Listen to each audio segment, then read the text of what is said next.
नमस्कार। लगता है योगी आदित्यनाथ का तीर निशाने पर लगा है जाकर। ऐसा मैं इसलिए कह रहा क्योंकि जाति को लेकर एक आदेश उत्तर प्रदेश सरकार ने जारी किया और उस आदेश की पृष्ठभूमि थी उत्तर प्रदेश के हाई कोर्ट का एक फैसला। उस फैसले के अनुपालन में ऐसा आदेश जारी करना आवश्यक था सरकार के लिए। हां, उसमें कुछ चीजें सरकार ने अपनी तरफ से और जोड़ दी।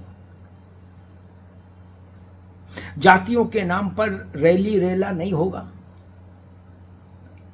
जातियों के नाम पर प्रोपोगंडा नहीं होगा, जाति उन्माद पैदा करने वाली गतिविधियां नहीं होंगी। ये सब चीजें सरकार ने उसमें और जोड़ दी। वो विषय था बेसिकली पुलिस के लिए। लेकिन अब योगी आदित्यनाथ का ये फैसला वहां पर जाकर सीधे चुभा है जहां इसको चुभना चाहिए था, चूंकि राजनीति में अपने किस्म की जंग भी होती है। कांग्रेस पार्टी, हालांकि इस फैसले में राजनीतिक दलों पर कोई बंदिश नहीं लगाई गई, राजनीतिक दलों का उल्लेख भी नहीं है।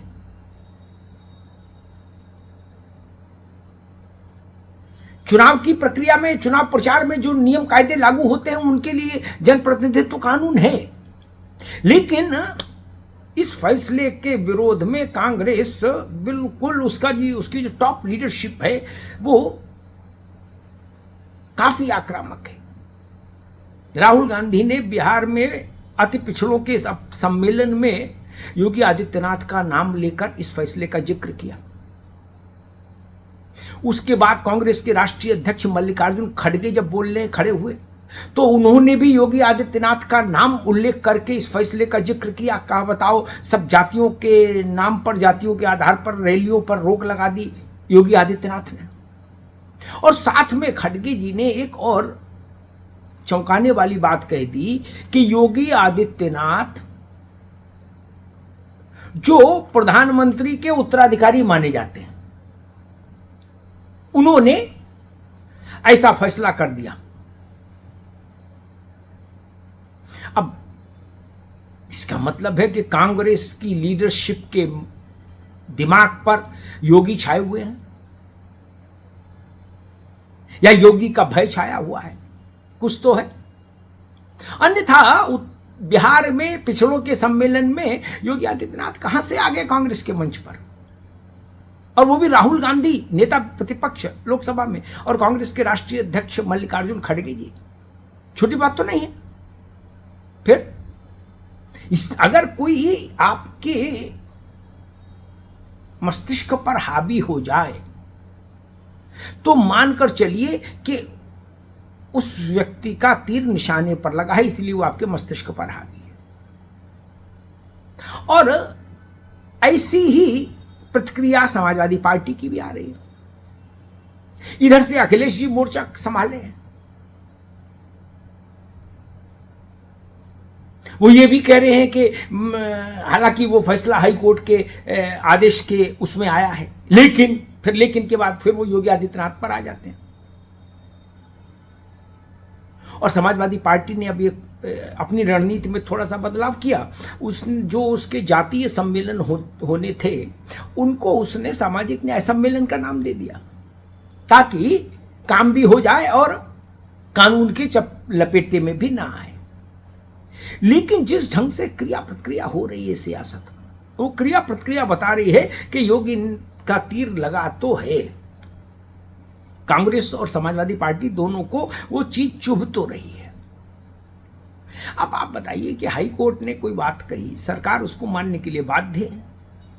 अगर हाई कोर्ट के उस निर्णय पर सुप्रीम कोर्ट रोक नहीं लगाए तो वो अंतिम निर्णय है किसी भी सरकार के लिए। सरकार उसको मानने के लिए बाध्य थी। सरकार ने उसी आशय में एक आदेश निकाला, उसमें कुछ चीजें और जोड़ दी। फिर हंगामा क्यों? और ये केवल हंगामा, सोचिए तीर की ही मारक क्षमता कितनी थी उस फैसले की। विपक्षी नहीं, एनडीए के आंगन में भी कसमसाहट है, खुल के तो नहीं लेकिन थोड़ी थोड़ी तो है। एनडीए के एक सहयोगी हैं निषाद पार्टी वाले, संजय निषाद। संजय निषाद के चेहरे पर पसीना है, पेशानी पसीने से सराब हो रहे हैं। वो करे हमारी पार्टी का क्या होगा, इसका तो नाम ही निषाद पार्टी है, और अगर जात के नाम पर सारी चीजें प्रतिबंधित हो जाएंगी तो हम अपनी पार्टी का क्या करेंगे। तो उनका ब्लड प्रेशर इसलिए बढ़ा है निषाद का कि सहें तो कैसे सहें और कहें तो कैसे कहें, और क्या कहें और कहां तक कहें। चिंता थोड़ी थोड़ी कसमसाहट राजभर को भी है, ओम प्रकाश राजभर को भी, क्योंकि उनका भी हर भाषण जातियों से शुरू होता है और जातियों पर समाप्त हो जाता है। ओम प्रकाश राजभर ने तो हनुमान जी को भी राजभर बता दिया है, कहा हनुमान जी राजभर थे। तो ऐसा महान ज्ञान रखने वाले राजनेता भी परेशान हैं। अपना दल में भी कुछ कसमसाहट है, क्योंकि उसका भी कोर वोट कुर्मी है। तो ये एक तीर और कई जगह चुभ रहा है, इधर वालों को भी और उधर वालों को भी। खड़गे जी भी परेशान, राहुल गांधी परेशान, अखिलेश यादव परेशान, संजय निषाद परेशान, ओम प्रकाश राजभर परेशान। सोचिए, राज्य सरकार के एक शासकीय निर्णय से इतने परेशान हो गए। कुछ खुल के कह रहे हैं, कुछ खुल के नहीं कह पा रहे हैं। जो विपक्षी हैं वो खुल के कह रहे हैं, जो अपने पक्ष के हैं वो कसमसाहट के साथ फुसफुसा रहे हैं। लेकिन योगी आदित्यनाथ और उनकी सरकार अपने फैसले पर कायम है कि पिछले रविवार जो उसने शासनादेश निकाला था वो यथावत जारी रहेगा। सरकार उसमें पीछे हटने नहीं जा रही। अब जिनको कसमसाहट है, जिनको छटपटाहट है, वो सुप्रीम कोर्ट जाएं, और सुप्रीम कोर्ट अगर उनके पक्ष में कोई निर्णय दे देगा तो स्वाभाविक है फिर सरकार पीछे हट जाएगी। लेकिन जब तक ऐसा नहीं होता तब तक सरकार उस निर्णय पर अडिग है। अब उससे जिसको जितना राजनीतिक नुकसान हो सकता है उसकी भरपाई के लिए राजनीतिक प्रबंध किए जाएंगे, किए जाने चाहिए। लेकिन एक बात तो तय है कि अगर खड़गे जी और राहुल गांधी जी जैसे कांग्रेस के शीर्षस्थ चेहरे योगी आदित्यनाथ और उनके इस फैसले की बिहार की अपने राजनीतिक सभाओं में चर्चा कर रहे हैं, तो इससे आप योगी का और उनके फैसले का असर कितना है, उसकी व्याप्ति कितनी है, इसका अंदाज लगा सकते हैं। धन्यवाद।